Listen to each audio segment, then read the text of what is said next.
حضرت عمر کا زمانہ ہے، مسجد میں عورتیں بھی نماز پڑھنے آتی ہیں اور مرد بھی نماز پڑھنے آتے ہیں۔ ایک خوبصورت عورت کا راستہ ایک نوجوان لڑکا روکتا ہے۔ ایک دن اس نے دیکھا، ایک دن رک کے کہا تجھے مسئلہ کیا ہے؟ اس نے کہا کہ میں تیرا چاہنے والا ہوں۔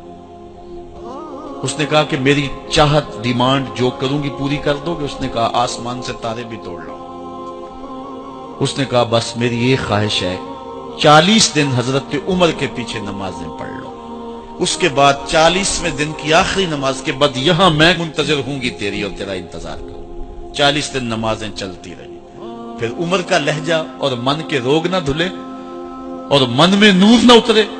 40ویں دن کی آخری نماز کے بعد وہ گردن جھکا کے جا رہا تھا، لڑکی اسبِ وعدہ کھڑی تھی۔ کہا گزر رہے ہو؟ میں اسبِ وعدہ کھڑی ہوں۔ کہا کھڑی رہو۔ عمر نے دل کا تعلق رب سے جوڑ دیا ہے۔ آؤ اس قرآن سے تعلق جوڑو، یہ دلوں کے زنگ اتارتا ہے، روحوں کو نور دیتا ہے۔ اسلام کا جو بنیادی اخلاق ہے وہ حیا ہے، یہ بات ذہن میں رکھیں۔ ہر دین کی ایک پہچان ہے، حضور نے فرمایا اسلام کی بنیادی پہچان کیا ہے؟ حیا ہے۔ جب ہم نے اسلام کے دامن کو چھوڑ دیا ہے، یہ رسم حنا کے نام سے بدتمیزی یہ کس معاشرے سے ہم نے لی ہے؟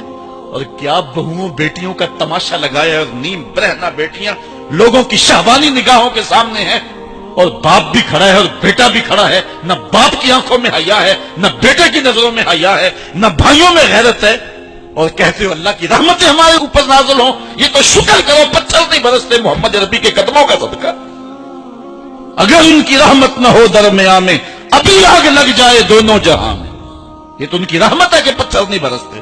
پچھلی قوموں نے ایک ایک جرم کیا، کسی کے اوپر پتھر برسے، کسی کے اوپر خون برسا، کسی کے اوپر ایسا زلزلہ آیا کہ نیچے والی جگہ اوپر اور اوپر والی بستیاں نیچے، لیکن اس امت پر ایسا نہیں ہوگا۔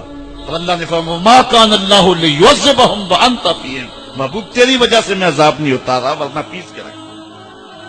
سر سے لے کر پاؤں تک ہم اسلام میں آ جائیں، چھوڑیں آدھا تیتر آدھا بٹیر، جہاں جی چاہا اسلام کے دامن میں آگے اور جہاں جی چاہا ادھر چلے جائے۔ مسجد میں بھی چندہ دیا اور ہوٹل میں بھی شراب پی، رب بھی خوش رہے شیطان بھی راضی رہے، ایسا نہیں ہوگا۔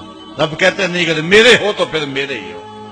کوئی بھی غیرت مند محبوب نہیں جو ہے تسلیم کرتا کہ میرا محب کسی اور کی طرف نظر اٹھا کے بھی دیکھے، تو رب سب سے بڑا غیرت مند ہے، وہ نہیں چاہتا میرا ہو اور کسی اور کی طرف دیکھے۔ تم کون ہے؟ مغربی تہذیب لگتی کیا ہے تمہاری؟ اپنی ملت کا قیاس اقوام مغرب سے نہ کر، خاص ہے ترکیب میں تجھے قوم رسول آخر۔ تم غیروں کی نقالیاں کرتے پھرتے ہو، تمہارے سامنے سیدہ عائشہ کی سیرت موجود نہیں ہے؟ تم مغرب کی ٹینوں بننے کی کوشش کرتی ہے میری بیٹی، تیرے سامنے محمد کی بیٹی فاطمہ کا نقشہ نہیں ہے؟ کدھر بھاگ رہی ہے؟ یہ بال کھول کے بازار میں کون جا رہا ہے؟ یہ نیم برہنہ کون جا رہا ہے؟ دیکھ محمد عربی تجھے کیا آواز دے رہے ہیں، ان کا لہجہ کیا، اس کو سن اور زندگی کو اس کی مطابقت میں گزار۔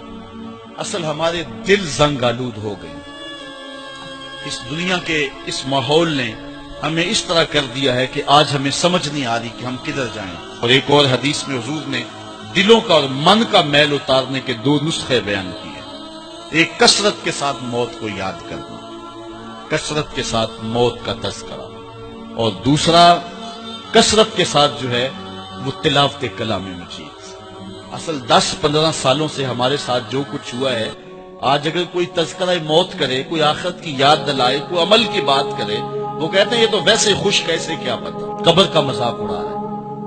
اللہ اکبر، قبر دا خوف دے دے کے لوکی مینوں ڈرا دے۔ میں کہتا ہوں لوگ ہے کون ڈرانے والے؟ منکر نکیر کا پتہ آمنہ کے لال نے دیا ہے۔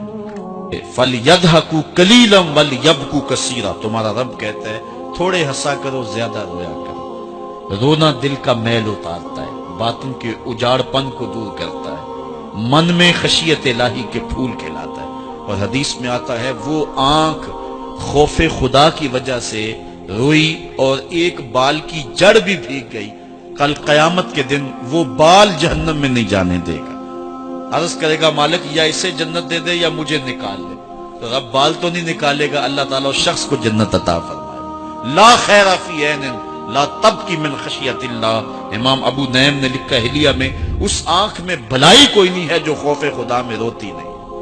رونے کا مزاج بناؤ، طبیعت کے اندر نرمی پیدا کرو۔ اگر طبیعت سخت ہے، بعض لوگ تباً سخت ہوتے ہیں، تو روزانہ شام کے وقت قبرستان میں جا کر کے کچھ وقت گزار کے آیا کرو، اپنی طبع میں نرمی پیدا کرو، طبیعت میں سادگی پیدا کرو، اپنے زندگی کے معاملات کو زیادہ نہ پھیلاؤ کہ جو حساب دینا مشکل ہو جائے۔ مجھے اپنے والد گرامی کی ایک بات یاد آئی، آپ فرمایا کرتے تھے جس شخص سے پیار ہو جائے نا، اس کی آخرت کے لیے سوچا کرو کہ اس کی آخرت ٹھیک ہو جائے، اس کے لیے محنت کرو، کوشش کرو، جو تم کر سکتے ہو کہ اس کی آخرت ٹھیک ہو جائے۔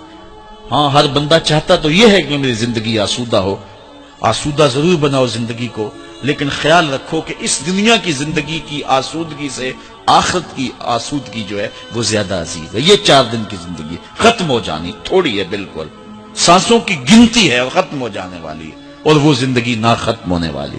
اس لیے خندق کھودتے صحابہ پر جب حضور کو پیار آیا تو دعا کیا دی، اے اللہ میرے انصار کو بھی بخش دے، میرے مہاجروں کو بھی بخش دے، کیونکہ زندگی تو آخرت کی زندگی ہے، ان کی آخرت کی زندگی کے لیے خاص طور پہ دعا مانگی۔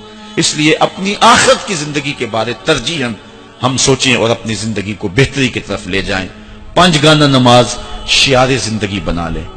زندگی جاتی ہے تو جائے، لیکن نماز نہ جانے پائے۔